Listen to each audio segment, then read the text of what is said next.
Bonjour les enfants, Madame Tonner avec vous. Nous allons commencer notre première unité de sciences qui s'appelle les paramètres. En anglais, ça veut dire variables. Euh, alors, notre objectif aujourd'hui, c'est de réviser la méthode scientifique. Vous avez appris la méthode scientifique en troisième année, en quatrième année. On va réviser ça aujourd'hui. Et puis la prochaine fois que nous allons faire des sciences ensemble, nous aurons notre première expérience de sciences. Alors, on va commencer par regarder une vidéo avec les yeux d'un ou d'une scientifique et essayer de vous poser des questions. Si vous étiez un ou une scientifique, quel genre de questions vous vous poseriez en regardant ce qui se passe sur cette vidéo?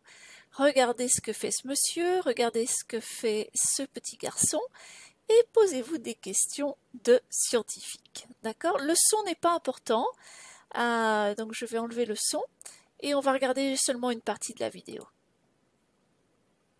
On va faire un petit retour en arrière, voilà.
Alors voilà les enfants, vous avez donc observé ce petit garçon et ce monsieur qui se balançaient et vous êtes posé des questions. Vous pourrez en discuter avec votre professeur lors du Google Meet que vous allez avoir bientôt.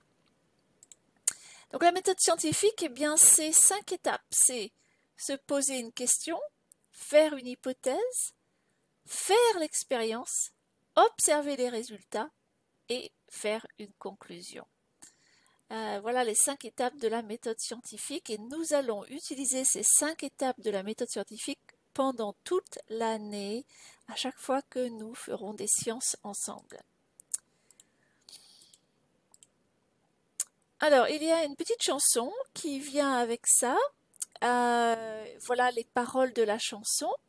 Et vous irez de vous-même ou avec votre professeur sur cette vidéo, vous irez jusqu'à numéro 1, pardon, jusqu'à la minute 1.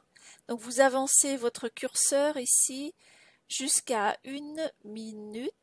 Voilà, c'est 1 minute. Et puis, vous verrez, il y a une vidéo, il y a une chanson ici.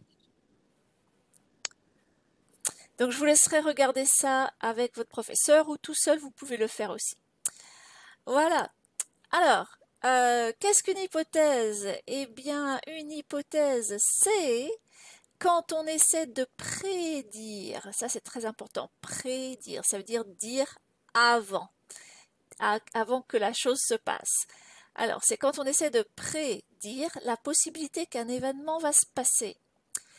Et on peut faire de bonnes prédictions quand on a des indices, quand on a déjà des connaissances sur le sujet. Alors, ces prédictions sont basées sur les connaissances, sur le raisonnement, sur la logique, sur l'intuition. Donc, c'est très difficile de prédire si on n'a aucune idée sur un sujet en particulier. Mais si on a déjà des connaissances sur un sujet, on peut faire des hypothèses. Et vous verrez que la prochaine fois, nous allons donc commencer notre première expérience avec quelque chose qui s'appelle un pendule. Donc voilà une illustration d'un pendule. Et un pendule, eh bien, c'est une masse suspendue à un point fixe. Donc voilà la masse, voilà le point fixe. Et ce pendule peut osciller librement. Osciller, ça veut dire aller de droite à gauche, de droite à gauche, de droite à gauche. Comme on a vu sur la vidéo avec la balançoire. La balançoire allait d'avant en arrière, d'avant en arrière. Ça s'appelle aussi le va-et-vient. Ou, si vous voulez, à nouveau, vous pouvez l'appeler un aller-retour. Aller-retour. Donc, une oscillation, eh bien, une oscillation, c'est le va-et-vient, c'est l'aller plus le retour d'un pendule. Et ça s'appelle une oscillation. Voilà les enfants, eh bien, c'est la fin de cette première leçon de sciences. Et je vous dis à très bientôt pour notre première expérience de science. À bientôt!